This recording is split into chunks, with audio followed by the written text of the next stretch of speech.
Hello viewers, আসসালামু আলাইকুম। আশা করছি সবাই ভালো আছেন। আপনাদেরকে অসংখ্য ধন্যবাদ। বিশেষ করে আপনাদের রেসপন্স আমাকে এত বেশি মুগ্ধ করেছে। আমি যখন কিছুদিন আগে ইউটিউব চ্যানেলটি নিয়ে কাজ করা শুরু করেছিলাম, তখন আসলে আমি কল্পনাও করি নাই যে এতটা ইতিবাচক সাড়া আপনাদের কাছ থেকে পাবো। অসংখ্য ধন্যবাদ। আশা করছি সবসময় আমাদের চ্যানেলের সাথেই থাকবেন। আজকে আমি কথা বলবো প্রাইভেট পার্টের বিষয় নিয়ে। অর্থাৎ অনেকে দেখা যাচ্ছে যে আমাদের কাছে এসে বা আমার কাছে এসে অনেকেই আছে যারা আমার কাছে এসে বলে থাকে যে আমার প্রাইভেট পার্টের অংশটি বেশ গাঢ় বা কালচে বর্ণের বা চাপা বর্ণের। আবার অনেকেই বলে থাকেন যে এটা কি কোনো সমস্যার কিছু কিনা বা তার সেক্সুয়াল অ্যাক্টিভিটিসে কোনো প্রবলেম হবে কিনা, এই যে একটা কনফিউশন থেকে থাকে।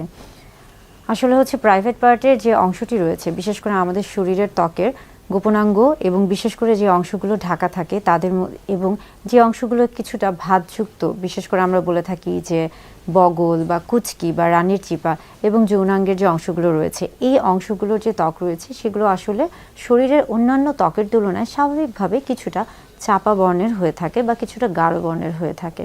এতে আসলে ভয় পাওয়ার কিছু নেই এবং লজ্জা পাওয়ারও কিছু নেই এবং এটা নিয়ে দুশ্চিন্তাগ্রস্ত হওয়ারও কিছু নেই। এটা যেমন আপনার দাম্পত্য জীবনে তেমন কোনো সমস্যা করে না। বিশেষ করে অনেকে মনে করে থাকেন যে এটার সাথে হয়তো বা সহবাসের কোনো সম্পর্ক রয়েছে। এটার সাথে আসলে সহবাসের কোনো সম্পর্ক নেই এবং এটার সাথে আপনার দেখা যাচ্ছে যে অনেকে মনে করে থাকেন যে স্বাস্থ্যগত ঝুঁকি রয়েছে। না, এটার সাথে স্বাস্থ্যগত ঝুঁকিও নেই। বিশেষ করে আমরা বলে থাকি যে কখন আসলে কেন এই পরিবর্তনটা হয়ে থাকে। এটা মূলত হয়ে থাকে বয়সন্ধিকালীন সময়ে হরমোনের একটা তারতম্য ঘটে থাকে। আবার আমরা বলে থাকি যে গর্ভকালীন সময়েও কিন্তু হরমোনের একটা তারতম্য হয়। তেমনি যখন প্রাপ্তবয়স্ক বা এজিংয়ের একটা সময় চলে আসে, সেই সময়ে কিন্তু হরমোনের একটা বিষয় কাজ করে। অর্থাৎ সবগুলি ক্ষেত্রে কিন্তু হরমোনের একটা তারতম্য কাজ করছে এবং হরমোনের জন্যও কিন্তু এই যে হচ্ছে আমাদের বলে থাকি যে প্রাইভেট পার্টের যে কালচে যে বর্ণটা বা গাঢ় যে বর্ণটা, এটা কিন্তু হয়ে থাকে। আবার খেয়াল করে দেখেন যে আমাদেরকে কিন্তু প্রতিদিনই অর্থাৎ নিয়মিত অনেক বেশি হচ্ছে কাজ করতে হচ্ছে এবং স্বাভাবিকভাবে সেক্ষেত্রে কিন্তু আমাদের শরীরের বিভিন্ন অংশ কিন্তু ঘর্ষণের একটা তৈরি হচ্ছে। বিশেষ করে আমরা যখন আবার বলছি যে আমরা যখন বগলের কথা বলছি বা আমরা যখন কুচকির কথা বলছি, সেই অংশগুলো কিন্তু সবসময় একটা ফ্রিকশন হচ্ছে। এর ফলেও কিন্তু সেই অংশগুলো কিছুটা গাঢ় বর্ণের হয়ে থাকে। আবার একইভাবে যখন বলে থাকি যে যখন সেক্সুয়াল অ্যারাউজ অর্থাৎ যৌন উত্তেজনা কাজ করে, সেই সময় কি হয়ে থাকে, সেই সময় মূলত যৌনাঙ্গে বেশ কিছু রক্তপ্রবাহ বেড়ে যায় বা রক্তপ্রবাহ স্বাভাবিকভাবে বেড়ে যায় এবং তখনও কিন্তু সেই ক্ষেত্রে সেই অংশের বর্ণ কিছুটা গাঢ় বর্ণের হয়ে থাকে। অর্থাৎ প্রাইভেট পার্টের যে রঙটি রয়েছে সেটা যদি চাপা বর্ণের হয়ে থাকে, এটাতে ভয় পাওয়ার কিছু নেই। তবে অনেকেই করে থাকেন যে সেখানে হচ্ছে ব্লিচ করতে চান বা অনেকে ব্লিচ করান, কিংবা অনেকে বলে থাকেন যে বিশেষ কিছু প্রসাধনী তিনি ব্যবহার করছেন সেই জায়গাগুলোকে হচ্ছে ফর্সা করার জন্য অথবা সেই জায়গাকে কিছুটা উজ্জ্বল করার জন্য।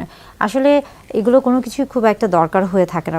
যখন এই ধরনের কোনো একটা পদ্ধতিতে যাবেন, সেই পদ্ধতিটি যদি আপনার ত্বকের জন্য মানানসই না হয়ে থাকে, তাহলে সেই ক্ষেত্রে দেখা যাচ্ছে যে আপনার সেই জায়গার যে ত্বকটি রয়েছে সেটা কিন্তু পুড়ে যেতে পারে, জ্বালা পোড়া হতে পারে, অস্বস্তি হতে পারে।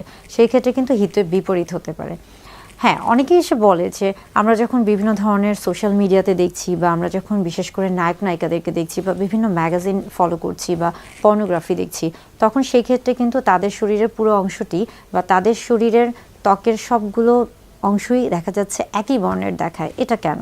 আসলে এখানে অনেক কিছু কাজ করে। বিশেষ করে দেখা যায় যে আমরা সবাই জানি বর্তমানে এডিটিংয়ের একটা যে বিষয় থাকে, আপনি ভিডিও এডিটিং বলেন কিংবা ছবি এডিটিং বলেন, সব জায়গায় কিন্তু এডিটিংয়ের একটা ব্যাপার থাকে।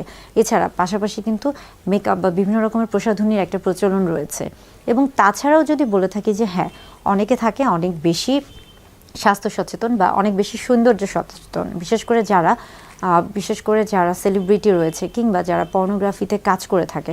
আসলে এটা মূলত তাদের একটা প্রফেশন বা তাদের একটা পেশা। তারা কি করে থাকে? তারা মূলত তাদের শরীরের সৌন্দর্য বৃদ্ধি করতে গিয়ে দেখা যাচ্ছে যে অ্যানাল ব্লিচিং করছে বা লেজার হেয়ার রিমুভাল করছে বা প্লাস্টিক সার্জারি করছে, কিংবা অনেক সময় দেখা যাচ্ছে যে তারা স্কিন লাইটেনিং বিভিন্ন ধরনের প্রসাধনী ব্যবহার করছে বা ট্রিটমেন্টে যাচ্ছে। তো এই জন্য কিন্তু তারা দেখা যায় যে তারা তাদের জীবনের বেশ কিছু সময় এবং বেশ কিছু অর্থ সব কিছুই কিন্তু তারা সেটার পিছনে ব্যয় করছে। তো এটা আসলে যাদের প্রফেশন তাদের জন্য ঠিক আছে, কিন্তু স্বাভাবিক মানুষদের ক্ষেত্রে আসলে এটা নিয়ে খুব বেশি সংকোচ বোধ করারও কিছু নেই, লজ্জা পাওয়ারও কিছু নেই বা দুশ্চিন্তারও কিছু নেই, বরং এটা খুবই স্বাভাবিক একটি প্রক্রিয়া।